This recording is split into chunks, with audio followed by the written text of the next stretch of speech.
Christmas స్టోరీలో అన్నమాట వాళ్ళే జ్ఞానులు అన్నమాట. అంటే జ్ఞానులు చాలా ఆసక్తి, ఎందుకంటే వాళ్ళు వేదాంతాలు ఆ బుక్స్లో అవన్నీ చూస్తారు అన్నమాట. చూసి అరే ఒక చుక్క వస్తుంది అని వాళ్ళకి తెలుసు, ఒక స్టార్ కనిపిస్తుంది అని వాళ్ళకి తెలుసు. అయితే వాళ్ళు చాలా ఆసక్తి, మనకు కూడా కొన్ని విషయాల్లో ఆసక్తి ఉంటుంది. ఏ విషయాల్లో ఆసక్తి అంటే దేన్ని మనం చాలా విలువగా ఎంచుతామో దాని మీదే ఆసక్తి. కొంతమంది బంగారాన్ని విలువగా ఆశిస్తారు, వాళ్ళు ఏం చేస్తారు బంగారం మీద బంగారం కొనుక్కుంటారు. కొంతమంది నాకు సొంత ఇల్లు ఉండాలని, కొంతమంది నాకు బట్టలు ఉండాలని, కొంతమంది అట్లా ఆసక్తి. అయితే ఈ జ్ఞానులకి దేని మీద ఆసక్తి? దేవుని పట్ల. అంటే వాళ్ళు చదువుతున్నప్పుడు తెలిసి చదువుతుంది, అది యెరూషలేములో ఒక చుక్క వస్తుంది, కనిపిస్తుంది, తార నక్షత్రం కనిపిస్తుంది అని వాళ్ళకి తెలుస్తుంది అనమాట. అయితే వాళ్ళు తూర్పు దేశం నుంచి వస్తారు. ఎంతమంది జ్ఞానులు వస్తారో తెలీదు, కానీ మన మామూలుగా ఎప్పటి నుంచో చెప్తారు ముగ్గురు జ్ఞానులు అంటారు. కానీ బైబిల్ ఎప్పుడు ముగ్గురు జ్ఞానులు అని చెప్పలేదు. మత్తయి సువార్త 2వ అధ్యాయం 11వ వచనంలో చూస్తే జ్ఞానులు వచ్చారని ఉంటుంది. 2వ అధ్యాయం 1లో చూస్తే జ్ఞానులు వచ్చారు, కానీ ఎంతమంది వచ్చారో చెప్పలేదు. కానీ జ్ఞానులకి ఏంటంటే వాళ్ళకి తెలుసు దేనికి విలువ ఇవ్వాలి, దేనికి ప్రాముఖ్యత ఇవ్వాలి తెలుసు. అయితే వాళ్ళు చాలా దూరం ప్రయాణం చేసి వాళ్ళ సమయాన్ని ఇచ్చారు దేవుడికి. వాళ్ళు ఆ తారను చూసి ఆ తారను వెంబడిస్తూ వచ్చేవాళ్ళు.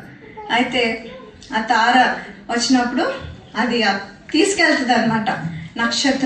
నక్షత్రం తీసుకెళ్ళి యేసు ప్రభు వారి ఇంటి దగ్గర తీసుకెళ్తుంది అనమాట. అప్పుడు ఆ బాలుడు అని ఉంటుంది.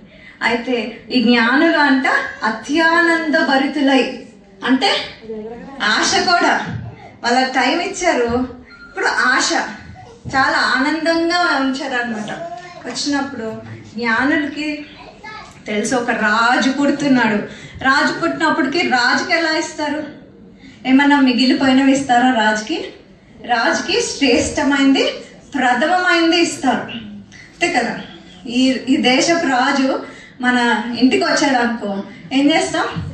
శ్రేష్టమైన, డబ్బులు లేకపోయినా పక్కన వాళ్ళని అడిగి మరి మంచి బట్టలు, మంచి ఫుడ్ పెడతాం. అట్లాంటిది లోకాన్ని రక్షించే గొప్ప రాజు వస్తున్నాడు అనమాట. ఆ రాజు విలువ జ్ఞానులకి తెలుసు.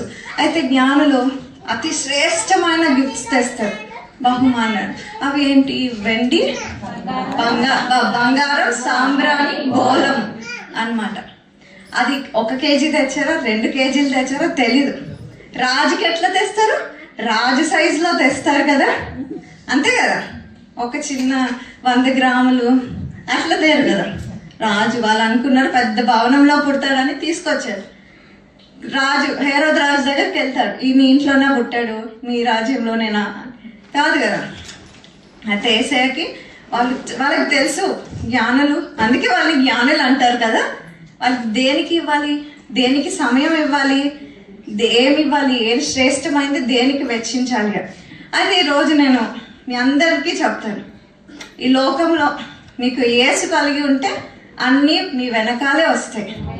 అలాంటిది మీరు మీ సమయాన్ని ఇప్పుడు ఇచ్చారు, ఇక్కడికి వచ్చి ఆరాధనలో పాల్గొన్నారంటే మీకు ఆసక్తి ఉంది దేవుని పట్ల, మీరు మీ సమయాన్ని ఇచ్చారు.